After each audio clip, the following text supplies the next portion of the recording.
Estamos de volta com o Globo Comunidade, hoje discutindo as mortes no trânsito. Foram mais de 40 mil em todo o Brasil no ano passado. No Rio, mais de 2 mil. Aqui no estado foi registrada uma queda no número de mortes em acidentes desde que a chamada Lei Seca chegou às ruas. A Operação Lei Seca foi lançada aqui no estado em março de 2009. Apresentada pelo governo como uma campanha educativa e de fiscalização, principalmente nos primeiros meses, enfrentou desconfiança e resistência de muitos motoristas.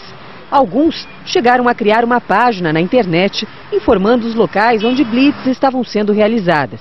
A discussão chegou aos bares e restaurantes, mas nem tudo era protesto contra o teste do bafômetro.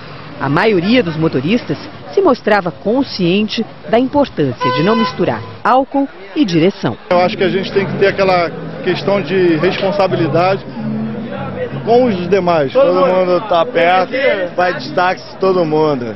Segundo o governo estadual, nos últimos 2 anos e meio, mais de 600 mil motoristas foram abordados nas blitzes na capital e em outras cidades da região metropolitana. Mais de 100 mil foram multados. Quase 50 mil tiveram a carteira de habilitação apreendida e mais de 27 mil veículos foram rebocados. Doutora Viviane, a senhora que trabalha na Secretaria de Saúde, acha que depois desses 2 anos e meio de Lei Seca a gente conseguiu, pelo menos, mudar um pouquinho dessa cultura, né? A doutora Silvia já falando disso, né? Dessa cultura de violência no trânsito. Não, com certeza. Eu acho a Lei Seca assim, um avanço importantíssimo. E assim, quando a gente conversa, por exemplo, com os motoristas de táxi, todos são unânimes em afirmar que mudou, de alguma forma, esse panorama, né, de acidente durante a madrugada, né? Esse também é o depoimento dos profissionais que trabalham nas emergências. Claro que a gente precisa de várias melhorias nessa legislação, mas ela está mudando essa cultura. E a gente percebe, assim, determinadas práticas que os próprios estabelecimentos tinham, né, de beber de graça até determinada hora, enfim, algumas coisas estão se transformando. Os próprios jovens, por mais que às vezes continuem a beber, já reconhecem que essa associação é perigosa. Agora, uma coisa que eu acho que a gente discute pouco é a questão da pessoa que bebe e que pode ser atropelada, né? Mesmo que ela então não esteja dirigindo. Essa é uma questão importante. Ela é vítima do trânsito mesmo nesse sentido. Exatamente. E os caronas também. Que acabam sendo vítimas junto com os motoristas, né? Olha, segundo o Ministério da Saúde, nos primeiros 12 meses da Operação Lei Seca, houve uma redução significativa no número de mortes no trânsito aqui no estado do Rio. Os números do Ministério, olha só, mostram que entre março de 2008 e fevereiro de 2009, nós tivemos mais de 2 mil mortes aqui no Rio. Já entre março de 2009 e fevereiro de 2010, foram menos de 1.500. Uma redução, então, de 32% aí num período de 12 meses. Mas depois, mais de um ano depois, a gente vê que os números ainda são muito grandes, né? Muito altos. O Vanderlei, sabe que uma coisa importante, isso que a Viviane estava falando, é que no caso da Lei Seca, teve uma mudança radical. Uma coisa nova no caso brasileiro e muito forte no Rio, que acabou, você sabe com quem você está falando. Sim. Ela é uma lei que, quando começou, todo mundo disse assim, mas se você for famoso, artista, rico, não sei o quê, ela pune desde o governador até a celebridade, até o cara com carrão e o cara com fusquinha da década de 80. Então, assim, ela emplacou com uma coisa que é igual para todo mundo. Isso Roberto da Mata já dizia, né, que para o trânsito, um se sente acima do outro. O cara com carrão se sente acima do cara da moto de 50 cilindradas. Ele acha que a lei é diferente para ele do que para o outro. Nossa, como é que você pode? Eu estou aqui no meu potente carro alto assim, e você, o pedestre então?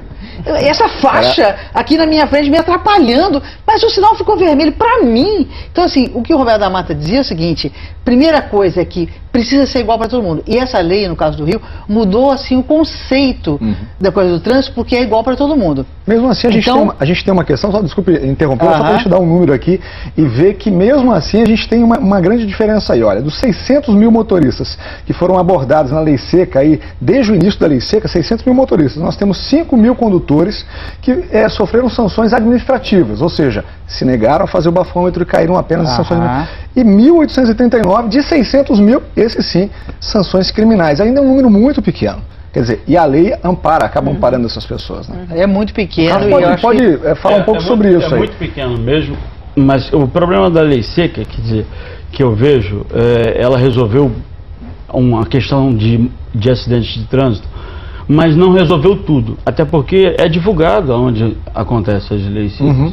Então as pessoas acabam driblando esse tipo de caminho e deixa de ser uma coisa surpresa. Eu acho, da mesma forma que a gente sofre um assalto, a gente sofre uma violência que é uma surpresa na hora, eu acho que esse tipo de atividade deveria ser uma surpresa para todo mundo e não ser divulgado. Hoje vai ter lei seca em tal local, porque as pessoas acabam trocando o caminho.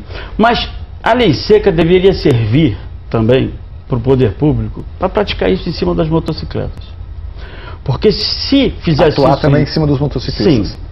Sim. Porque nós, motociclistas de motoclube, nós temos a conduta, fazemos com que a gente tenha a carteira de habilitação, a gente ande equipado, a gente ande com todos os equipamentos de segurança, que a gente mostre para a sociedade que nós não somos pessoas que vamos para o trânsito para causar acidente.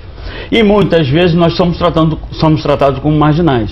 Com indiferença nesse sentido. Vocês acham fato mesmo de estar, como eu estava falando, ela estava falando de um caminhão, de a gente estar na frente do caminhão, seguindo as normas de trânsito, o caminhão não acha que a gente tem que estar ali, a gente tem que estar andando no corredor, porque é o nosso lugar. Então veja bem, a gente tenta... Já criou-se essa lenda de que é o lugar do motociclista. A gente tenta fazer alguma coisa, só que acho que o poder público também, como foi o cinto de segurança, você lembra um pouco tempo atrás, o Rio de Janeiro não usava cinto de segurança.